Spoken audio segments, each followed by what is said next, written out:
యోధా ఇస్కరియోతు జీవితంలో జరిగింది. కారణం ఏంటో తెలుసా?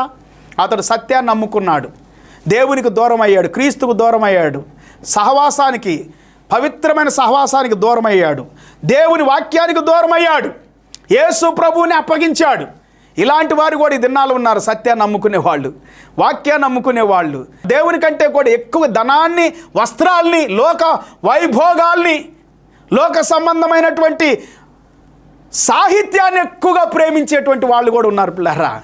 ఇది సహవాసము నుండి దూరం చేస్తుంది, నీ తండ్రి నుండి దూరం చేస్తుంది.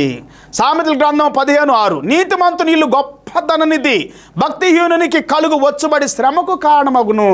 భక్తిహీనత ఉంటే నీలో లోకం ఉంటే శ్రమ వస్తుంది. నీతిమంతుని ఇల్లు గొప్ప ధననిధిగా మార్చబడుతుంది.